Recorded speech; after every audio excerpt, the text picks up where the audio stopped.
Hen, thank you very much for coming on.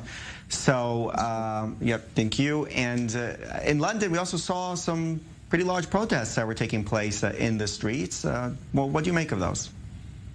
Yeah, there's been a few of them that were actually led by the former leader of Labour, Jeremy Corbyn, that was accused of antisemitism and actually had to leave the party. I know so many Jews around here in my neighborhood that are fearing for their lives, and Jewish women that don't want to leave their homes, not even to go to the synagogue because of the display of hatred and antisemitism that we've seen in the streets of London. It didn't start because of the Gaza war, and it was around here in the society for a long time. I've experienced it every time I spoke on college campuses with hundreds of people protesting me just because I'm from Israel. And, it's a reminder that the conflict doesn't happen in vacuum, and that what happens in Israel affects Jews all over the world, and they are the main subjects of anti-Semitism globally.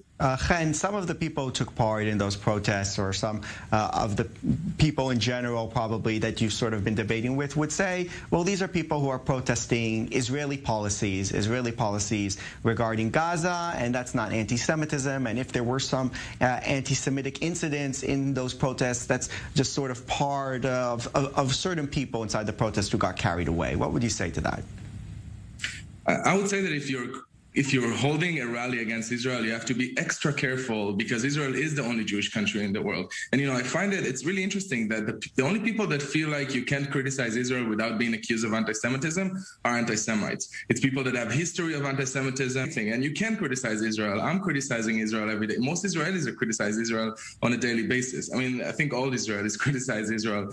So it's definitely okay to criticize Israel, as long as you don't cross the line into opposing its existence, as long as you're not treating Israel like you won't treat any other country. And the fact that hundreds of thousands of people came out in London to protest a conflict that is thousands of miles away and have been silenced about so many human rights violations around the world makes you think, why is this conflict specifically in the Jewish state causes so much anger with people. And I do see anti-Israel rhetoric on a daily basis. You see it in the Guardian, you see it in the New York Times, you see it in the Congress, you see it in the UN. Anti-Israel rhetoric is everywhere. So to pretend as if this is, critics of Israel are not being silenced, and even anti-Semites are receiving a platform. You've seen people like Trevor Noah in The Daily Show that has a history of anti-Semitic tweets, that has said horrible things about Jews, now just pretending as if he's only a critic of Israel. And no one is trying to silence criticism of Israel. The only thing that we have a problem with is when people cross the line to anti-Semitism, because that doesn't harm Israelis.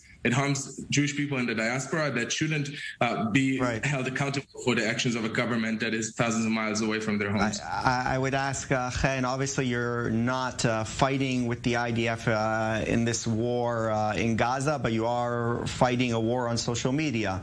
What can you say about that? That's intensified in recent years with everybody having Twitter and Instagram and Facebook, TikTok, you name it. What have you been seeing sort of online? Absolutely. I think that, we're fighting two wars. There's one war on the ground and there's one on social media. If you look online, I mean, the amount of hatred and lies and misinformation that I've seen on my Instagram and on my Twitter, I was floored to see some people that I've followed for so long spreading these ideas that Israel is committing a genocide or that we're committing ethnic cleansing. Bella Hadid, the Palestinian supermodel from her mansion in New York, tweeting and posting every day on her Instagram, horrific anti-Semitic. She actually had to delete a few posts that were so bad and so anti-Semitic and had to apologize for it.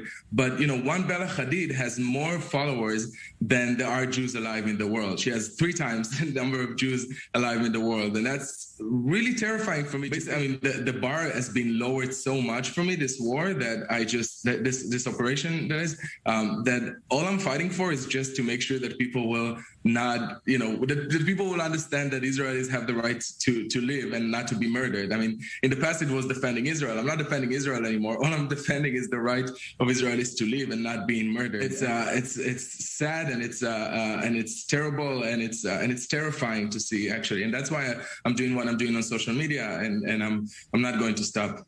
All right, Hen Mazzig, a senior fellow at the Tel Aviv Institute, an Israeli writer there based in London.